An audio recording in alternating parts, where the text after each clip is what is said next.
There was a lot of massive news that happened today. Aid to Ukraine is coming back from the United States, including intelligence, and Ukraine had agreed to a 30-day ceasefire. And so I wanted to break down the joint statement, and then from there, give you like a good understanding of where we're at. And Zelensky, at least at this moment, it's now 3 o'clock Eastern time, he finally put out a video onto Telegram talking about it. So let's break this down. Today, Ukrainian and U.S. officials met in Saudi Arabia for over 8 hours. Remember, Marco Rubio was going there with Mike Waltz, the National Security Advisor, and what they were doing was they were going there to listen to Ukraine. This is the very first meeting between U.S. officials and Ukrainian officials ever since that meltdown that happened at the White House, in which you had Vance kind of freak out a bit, escalated things to another level. And so this was a very important meeting in which Rubio said he was going there to listen to Ukraine. That was the whole point here. He wants to be able to listen to Ukraine, then listen to Russia, and see where that middle ground is. And so this was one of those very first steps. Though they had already had meetings, this was like the first one to rekindle that relationship they had prior to that Friday minerals deal meltdown. And so we got this statement that was put out by the U.S. State Department, which I will read part of it for you. I don't have to read the whole like flop in the middle. But it says here, representatives of both nations praised the bravery of the Ukrainian people in defense of their nation and agree that now is the time to begin a process towards lasting peace. The Ukrainian delegation reiterated that Ukrainian people's strong gratitude to President Trump, the U.S. Congress, and the people of the United States for making strong, meaningful process towards peace. Ukraine expressed its readiness to accept the U.S. proposal to enact an immediate 30-day ceasefire, which can be extended by mutual agreement of the parties, referring to Russia. But the big thing here, Russia still needs to accept this. The United States will immediately lift the pause in intelligence sharing and resume security assistance to Ukraine. The delegations also discussed the importance of humanitarian relief efforts as part of the peace process, particularly above the mentioned ceasefire, including the exchange of prisoners of war, the release of civilian detainees, and the return of forcibly transferred Ukrainian children. And to end it, they say, lastly, both countries' presidents agreed to conclude as soon as possible a comprehensive agreement of developing Ukraine's critical mineral resources to expand Ukraine's economy and guarantee Ukraine's long-term prosperity and security. So the meat and the potatoes are this. The United States, at this very moment, as of now 30 minutes ago, is putting intelligence sharing back on, and they're allowing assistance to Ukraine. Now, a few things to break down here. One, a lot of people blame the United States for Ukraine to lose much of everything in Kursk because, well, they claim, actually Mike Waltz claimed, that intelligence was still being shared. It was only defensive intelligence, which meant that they weren't getting real-time intelligence in Kursk. So you can thank the United States on that one. Then when it comes to aid, under Donald Trump, zero aid has been provided to Ukraine in his first 50 days in office. Everything that's been going to Ukraine was everything that was actually promised under Biden. 90% of that stuff, 90, had already been delivered. 10% of it's all that's left. So it's really not that much. Donald Trump, if he really wants to help Ukraine, needs to actually commit to some kind of aid plan to Ukraine. If not, then he's not really doing anything over there to help Ukraine.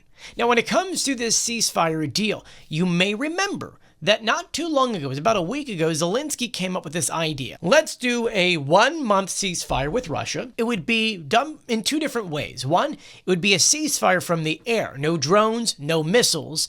And then two, or B, that would be a ceasefire from the sea. So Russia can't launch things into Ukraine from their ships, and Ukraine can't use their naval drones on Russian ships. Here's the deal.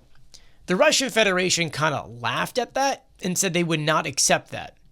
But according to this document here, Ukraine has already laid out to the United States, we want this thing done with. Here's a great ceasefire here. The fighting would only happen on the front lines, and then from there we can discuss things and finally calm things down.